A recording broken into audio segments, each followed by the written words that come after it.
Boa noite, gente. Sejam bem-vindos ao nosso 8º dia da jornada espiritual e emocional. Ainda estamos impactados, felizes pelo dia de ontem, pela live de ontem, junto com o Eduardo, com o Dudu. É uma experiência realmente única. Ter falado do deserto de Viktor Frankl realmente foi uma live que tem dado muitos frutos. Muitas pessoas dizendo que vão ler o livro, muitas pessoas dizendo que vão estudar mais sobre o assunto. E nós terminamos também com o desejo, eu e o Dudu, de realizarmos outras lives juntos, até mesmo de continuar esse tema do sentido da vida, ou outros temas que podem estar tocando essa realidade do emocional e até mesmo essa unidade da espiritualidade com a questão também da psicologia. Então, sejam bem-vindos a esse 8º dia, sejam bem-vindos a essa continuidade da nossa jornada espiritual e emocional. A você que tem nos acompanhado, eu espero que tenha tido muitos frutos, muitas coisas boas aí para o seu crescimento. Hoje nós temos também um convidado, vamos dizer assim, especial, uma companhia especial, um testemunho fantástico, que é o testemunho do Cardeal Vantuan. Depois você pode pesquisar um pouco mais o nome dele, François Xavier Vantuan. Então, nascido em Viena no ano de 1928, ali então, num período específico, nomeado, feito cardeal, no período de 1967 a 1975, ele foi então bispo, e ali então ele pôde atuar, ali ele pôde então ter o seu ministério pastoral. Mas a chave do testemunho que eu quero aqui transmitir mais detalhes sobre a sua vida, sobre o seu ministério antes desse período. Aí cada um pode também depois estar pesquisando, porque, claro, estenderia muito mais. O foco, aquilo que eu gostaria de deixar como mensagem, são os 13 anos. 13 anos. Ontem a gente falou do período que o Viktor Frankl ficou no campo de concentração, 4 campos de concentração, e aqui a gente vai falar de 13 anos. 13 anos preso pelo regime comunista. E ali, então, o cardeal fica durante todos esses anos preso. Prisões horríveis, prisões que não permitiam espaço, prisões que não permitiam que ele respirasse direito, era um sofrimento muito grande, e ali ele permaneceu durante todo esse tempo. Muito engraçado, assim, de alguma maneira, colocar que o governo que o prendeu foi se irritando por muitas vezes, porque eles tinham que trocar constantemente os homens que trabalhavam na vigilância, os carcereiros, assim eram chamados. Por quê?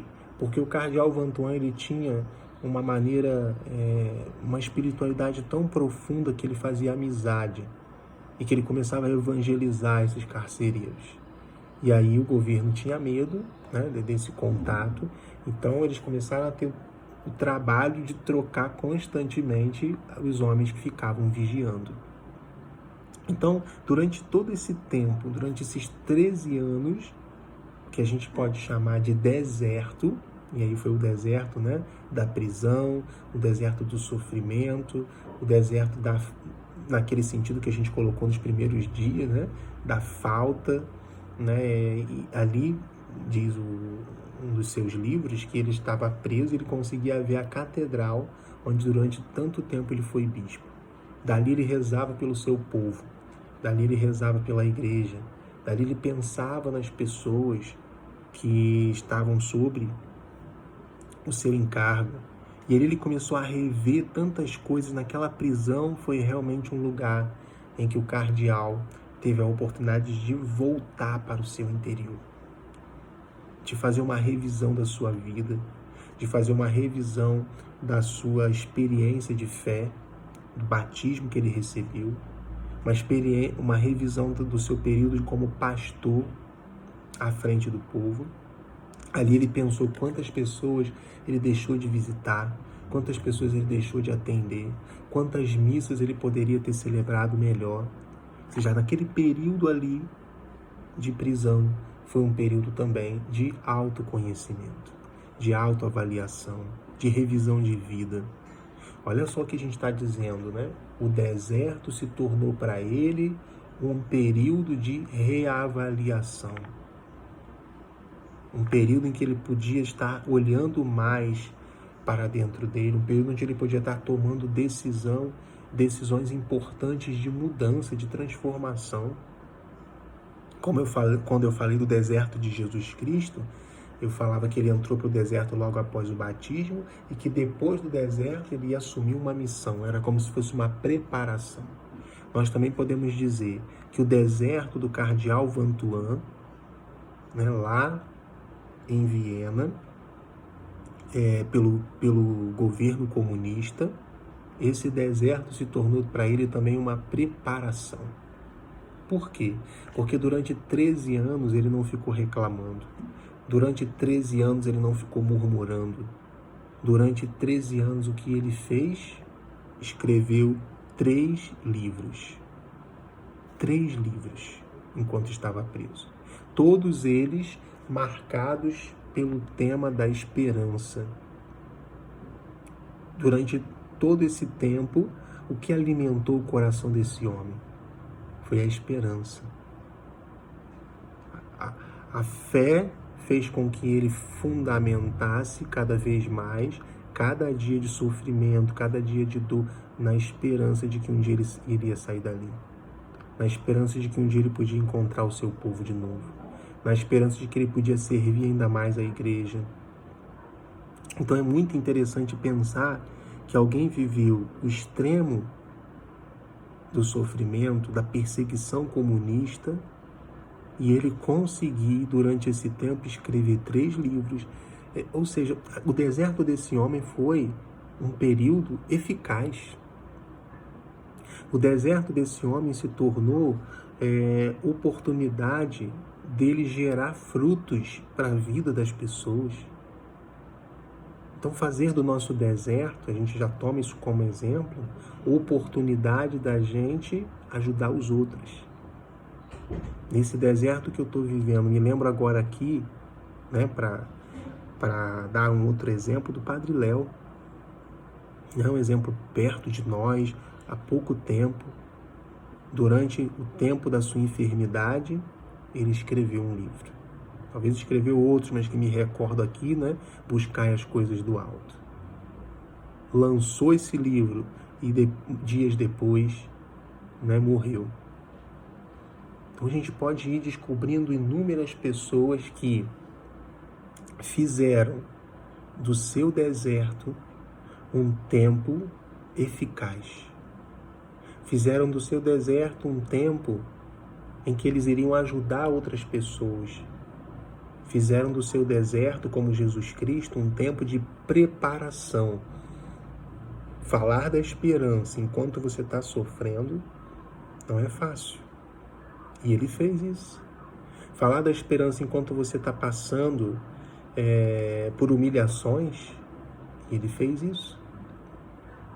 Então a gente é convidado hoje a olhar para esse homem que aproveitou do seu deserto para fazer amizades, aproveitou do seu deserto para evangelizar, porque assim ele fazia com esses carcereiros, assim ele fazia com os outros prisioneiros.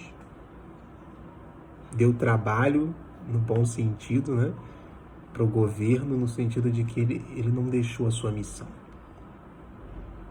Então aqui fica para a gente também esse ensinamento, para todos aí, independente da religião, em que às vezes a gente passa por alguns sofrimentos, por algumas coisas dentro da realidade da igreja. O que a gente faz? A gente reclama, fulano de tal me abandonou, ou o padre não me visitou, ou aquele grupo isso e aquilo, e a gente abandona a igreja. Esse homem ficou sozinho durante 13 anos. Ninguém foi lá visitar ele, não podia ninguém visitar ele. Mas ele estava unido com a igreja. Ele estava ligado à igreja. Não deixou em nenhum momento de rezar pela igreja, de rezar pelo Papa, de rezar pelos seus fiéis que ele via, né, pela frechinha lá do seu cárcere. Então isso fica hoje para nós como esse ensinamento para a nossa fé, para a nossa realidade também do nosso emocional, porque com certeza ele teve momentos em que as suas emoções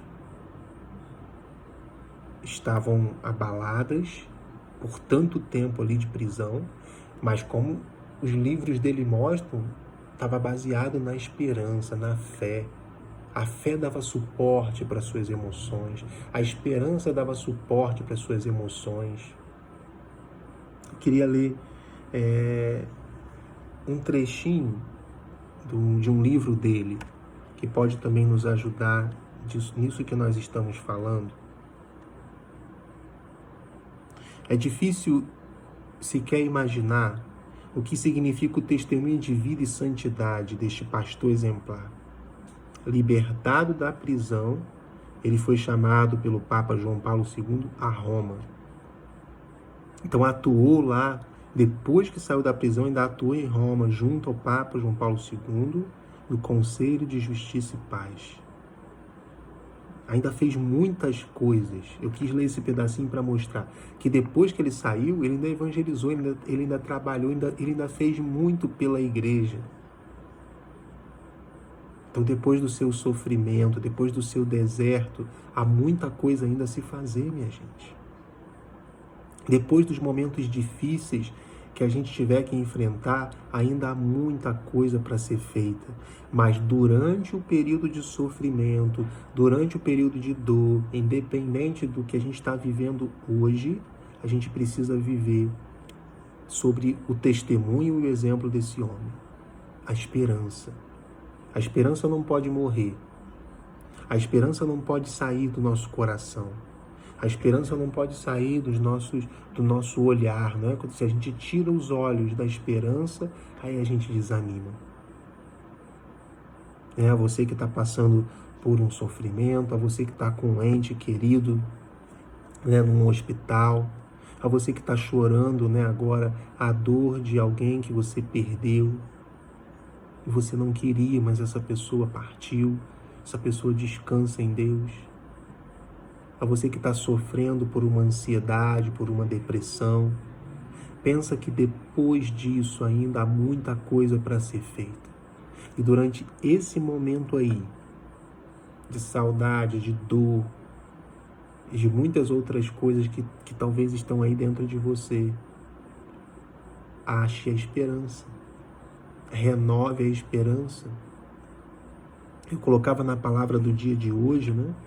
Deus te faz companhia. Deus fez companhia para esse homem durante esse tempo todo. Só que ele saiu revigorado na sua alma, porque o físico, claro, que estava muito abalado. Por quê? Porque ele fez companhia também para Deus durante aquele tempo de prisão. Então, no teu deserto, no teu sofrimento, em qualquer forma de deserto que você esteja vivendo, faça companhia a Deus. Não abandone a Deus, não reclame a Deus, não julgue a Deus, né? A gente começa a julgar Deus, quando a gente começa a perguntar onde está Deus, a gente não vai conseguir passar pelo deserto com esperança, com fé, com confiança. Mais um trechinho, só que agora, do que o Papa João Paulo II falou do cardeal. Vamos só pegar aqui, né, um pedaço para que a gente possa ter essa clareza, né? Vamos lá.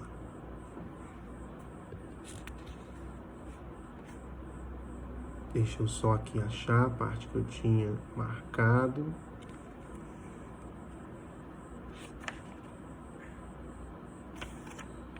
Vamos lá. Então o Papa fala que o cardeal Vantuan é um homem de firmeza de fé, é um homem que alimentou a sua alma e é um homem que tem uma fonte de vida espiritual. O Papa João Paulo II colocou então o cardeal Vantuan como um grande exemplo. E ele dizia que ele é um homem de firmeza na fé, um homem que procurou alimentar a sua alma constantemente, pela palavra, pela Eucaristia, e um homem que se tornou fonte de vida espiritual. Tem uma parte desse período na prisão que ele, para a gente perceber como que ele permaneceu com a sua espiritualidade, como que ele não queria deixar o seu ministério, que ele celebrava a Eucaristia na palma da mão. A esses carcereiros que ele fazia amizade exatamente para que eles pudessem dar a ele um pouquinho de vinho. E aquele pouquinho de vinho ele colocava na palma da mão e ali ele celebrava a Eucaristia todos os dias. O amor que esse homem tinha à Eucaristia. E isso me faz lembrar todas as vezes que a gente coloca empecilhos, que a gente coloca problemas, que a gente coloca desculpas, que a gente tem preguiça para ir à missa. Esse homem estava preso. Ele arrumava meios, formas de continuar celebrando a missa, de continuar recebendo Jesus. Ele podia ter se acomodado, né? Ele podia ter dito, não estou preso, não tem jeito e tal. Mas como eu disse no outro dia, ele não ficou como vítima. Ele se tornou protagonista naquele momento de prisão, naquele momento de reclusão, naquele momento de sofrimento. Naquele deserto, ele encontrou um caminho de preparação para o que viria depois. Para as coisas que ele ainda ia ter que fazer depois, que foi o caminho da esperança. Descubra também o seu caminho. Faça como o Viktor Frankl, o sentido da vida, aí foi o que sustentou. Faça como o cardeal Vantuan, a esperança, foi o que o sustentou durante todo aquele tempo, durante todo aquele período. Que todos nós possamos aproveitar desse tema de hoje, desse tema da esperança, para renovar também a nossa esperança na nossa missão, no nosso trabalho, no nosso dia a dia, com as nossas famílias. Período da quaresma, talvez está difícil o teu propósito, renove a esperança. Alguém que você vai lembrar que precisa ouvir essa palavra, que precisa ouvir esse testemunho, você vai enviar essa live para que essa pessoa tenha esperança no momento que ela está vivendo. O finalzinho desse livro tem uma passagem bíblica, né? que traz todo esse conteúdo de esperança. O futuro, né? Essa vai ser a nossa visão. Nós estamos aqui, mas um dia desejamos estar com Deus. E a palavra de Apocalipse, quando diz, se hoje está difícil, né? Pensa nisso. Se hoje tem sofrimento, essa pandemia que a gente não sabe quando vai acabar, alguma situação que você ficou sabendo hoje, alguma notícia que chegou até você, e você ficou meio desorientado, escuta agora essa palavra que o cardeal Vantuan traz no seu livro, mas que está na Bíblia, né? Olha só o que diz no Apocalipse. Nunca mais haverá morte, nem luto, nem clamor, nem dor haverá jamais. Sim, as coisas antigas se foram. Haverá um novo céu e uma nova terra. Repito, não haverá nunca mais morte, dor, luto, clamor, lágrimas, nada. Por quê? Porque nós já teremos alcançado o objeto da nossa esperança. para isso a gente tem que batalhar, para isso a gente tem que viver o agora, para isso a gente tem que alimentar agora essa esperança. Vai passar. Tudo que a gente está vivendo vai passar, seja de pandemia, seja de qualquer outra realidade. Ontem a gente falou muito dessa pandemia como um deserto, em meio a tantos outros desertos que a gente tem que enfrentar. Então, não desanime, gente. Vamos continuar. Hoje ainda é o 8º dia, ainda vem outras surpresas aí pelo meio do caminho, como a de ontem. Eu espero que você não desanime, que você continue aqui para a gente realizar esses 40 dias para transformar. Então, segunda-feira, às 8h30 da noite, estaremos aqui de volta. Lembrando que sábado e domingo não temos, mas segunda-feira, 8h30, estaremos aqui. Fique ligado no meu Instagram. Amanhã, ou domingo, já coloco a programação dos próximos 10 dias. Um abraço, boa noite para todos e um bom final de semana.